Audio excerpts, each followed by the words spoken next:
আসসালামু আলাইকুম। আজকের ভিডিওটা মূলত পুলিশের বিষয়ে। পুলিশের বাংলাদেশ মানে পুলিশ ভাই আপনারা রাগ করেন না।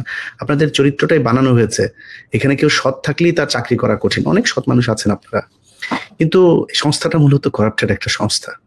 এখানে মানে অন এভারেজ বলে দেওয়া যায় পুলিশ ঘুষ খায়, এটা বলা যায়।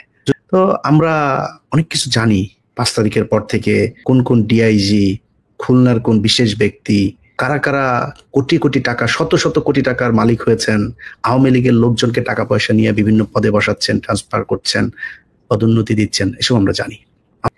কথার আগে পরে আল্লাহ মাশাল্লাহ আলহামদুলিল্লাহ, নামাজ রোজার বাইরে কোনো কথা নাই। তো আমার এদের প্রতি আবার একটা দুর্বলতা আছে, খুব ভালোবাসতাম, সম্মান করতাম। 5 তারিখের পরে শুনি শুধু মালের উপরে আছেন উনি। আরে শালা, তোর তো মানে তোর তো এখানে মেরে ফেলা দরকার ছিল। তুই এত বিপদ থেকে আল্লাহ বাঁচিয়েছে, এর পরেও মানে জেল থেকে বেরিয়েছিস, এটাই তো জীবনের সবচেয়ে বড় নিয়ামত হওয়া উচিত। টাকা পয়সা এমনি খাওয়া লাগবে? জমি কিনছেন, ফ্ল্যাট কিনছেন, জমির বায়না দিচ্ছেন, এলাহি কারবার।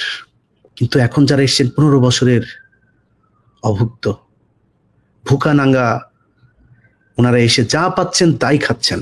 একটুখানি আপনাদেরকে বলে যেতে চাই, পুলিশের আইজিপি, কমিশনার থেকে শুরু করে যারা যারা আছেন, যেই যে ডিআইজিদের কথা বললাম, কাদের কথা বলেছে আপনারা নিশ্চয়ই জানেন, আমরা এখন নাম বলতে চাই না। এইসব অফিসার আওয়ামী লীগ, ভারত, প্রথম আলো, ডেইলি স্টার, জঙ্গি নাটক সাজানোর সাথে যারা জড়িত, আওয়ামী লীগের সময় যারা ডিএমপিতে নানান ধরনের নাশকতার কথা বলে বিএনপি জামাতের উপর স্টিম রোলার চালিয়েছে, তাদের ব্যাপারে খুব দ্রুত পদক্ষেপ নিতে হবে।